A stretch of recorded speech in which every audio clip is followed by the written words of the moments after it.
Gazze'de, Filistin'de bir yıldan uzun süredir devam eden oldukça büyük bir vahşet, bir katliam, bir soykırım, ismini artık ne diyebiliyorsak maalesef sürmekte, halen devam etmekte.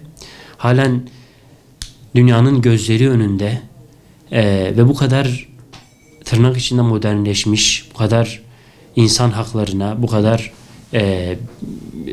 hukuka, uluslararası hukuka, milletlerin, halkların bu kadar yükselmesini isteyen, yine tırnak içinde bir dünyaya rağmen bütün bunların devam ediyor olması, belki dünya nüfusuna oranla çok küçük bir ülkenin bu kadar büyük zulümler işlemesi ve diğer hemen hemen hiçbir ülkenin sesinin çıkması, bazı ülkelerin bu katliamı desteklemesi kesinlikle kabul edilemez ve çok şaşırtıcı bir durumdur.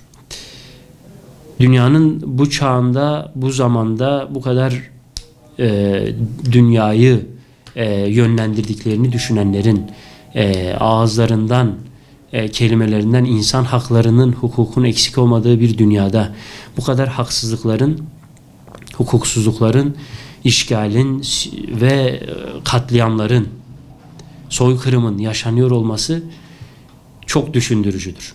Bu var olan, devam eden katliamın destekçileri de oldukça fazladır. Çok çeşitli ülkeler destek açıklamaları yapmakta. Sanki o var olan katliamdan zevk alırcasına devamını istemekte ve kesinlikle dile getirdikleri, sahip oldukları güya insan haklarından hiçbir şekilde uyumlu olmayan bir şekilde devam etmekteler. Bu şekilde açıklamalar yapmaktalar. Hiç utanmadan, sıkılmadan kameraların karşısına geçip bu tür açıklamalar yapabilmektedirler. Hangi yüzle, hangi vasıfla insanların yüzlerine bakabilmekteler, bu tür açıklamalar yapabilmekteler. Gerçekten oldukça şaşkınız ve şaşkın olan sadece gerçekten biz değiliz. Bütün dünya milletleri de bu konuda şaşkındırlar. Devletler bu açıklamaları yaparken o devletlere mensup milletler ise ayaklanmışlar, direniyorlar, ayağa kalkmışlar ve var olan soykırım için, katliam için destek açıklamaları, yürüyüşleri, mitingleri yapmaktadırlar. Bu da gerçekten bize bu dünyayı yönettiğini söyleyen insanların ikiyüzlü olduklarını ve hiçbir şekilde samimiyet aranmaması gerektiğini belirtmektedir. Bizler Türkiye'de yaşayan insanlar olarak ise bu konuda yapabileceklerimiz nedir, elimizden ne geliyor diye düşünmeliyiz. Her insanın, her kuruluşun, her sivil toplum örgütünün bu konuda hassasiyetle kendi yapabileceklerini hesap etmesi gerekiyor. Bu konuda özellikle Hüdapar'ın bu anlamda, bu çerçevede vermiş olduğu, aylar öncesinden vermiş olduğu bir kanun teklifi var.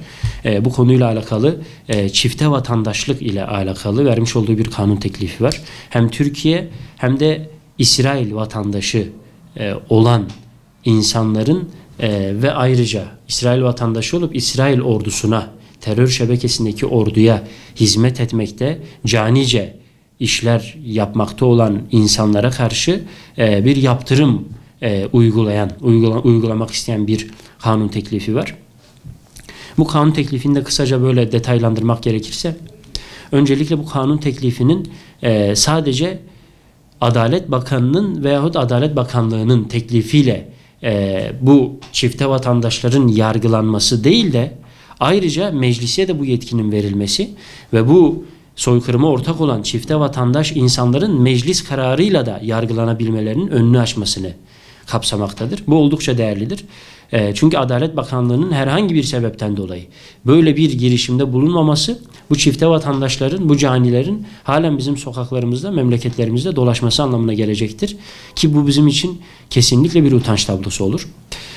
Bu anlamda önemlidir. Meclisin de bu yetkiyle donatılması oldukça önemlidir. Ayrıca bu canilerin, çifte vatandaş canilerinin vatandaşlıktan, Türkiye vatandaşlığından çıkarılmalarını da konu almaktadır bu kanun teklifi. Türkiye vatandaşlığıyla herhangi bir irtibatlarının kalmaması gerektiğini belirtmektedir. Biz de toplum olarak, millet olarak vicdan olarak bunun çok yerinde ve gerekli olduğunu düşünüyoruz.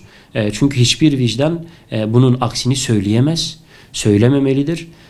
Hiçbir vatandaş kendini bir caniyle aynı vatandaş sınıfında değerlendirmek dahi istemez.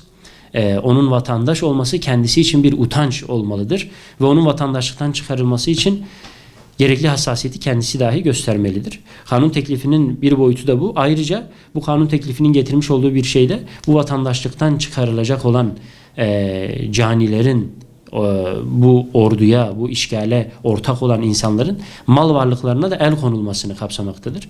Bu el konulan mal varlıkları yetkili makamlarca alındıktan sonra Aile ve Gençlik Fonu'na devredilir. Bu şekilde o malların da orada değerlendirilmesi gerektiğini öngören bir kanun değişikliği teklifi vardır. Bu gerçekten oldukça önemli ve yerinde bir tekliftir. Farklı bir sestir, farklı bir heyecandır. İnsanlar için bir umuttur, insanların beklentisidir, insanların isteğidir ve bu milletin isteğini de en çok yerine getirmesi gerektiğini düşündüğümüz insanlar da bu milletin vekilleridir. Genel kurulda görüşülmesi kabul edilen bu teklifin önümüzdeki zamanlarda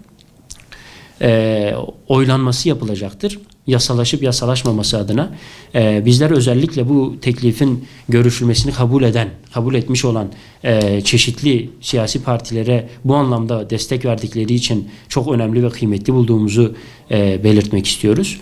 Ayrıca önümüzdeki yapılacak olan oylamada da bütün siyasi partilerin, bütün bu milleti vekil olarak temsil ettiğini düşünen bütün milletvekillerinin, bütün partilerin, bütün bu toprağın, bu Türkiye'de yaşayan insanların vekili olduğunu söyleyen milletvekillerinin bu gelen teklifi destekleyerek, oylayarak, gerekli şekilde tavrını, duruşunu belirterek oy kullanmasını ve yasalaşması konusunda kendisinin de bir destek sunmasını çok kıymetli buluyoruz ve bu açıdan değerli görüyoruz. Ayrıca şunu da belirtmek lazım. Bu yasa değişiklik teklifi şu an bir sıralamada beklemektedir. Ancak bizler biliyoruz ki yeri gelince bazı kanun teklifleri öncelik sırasına göre daha böyle aciliyet ifade eden kanun teklifleri daha öne alınabiliyor. Bizce ve milletçe bu kanun teklifinden daha aciliyeti olan bir kanun teklifinin olduğunu düşünmüyoruz.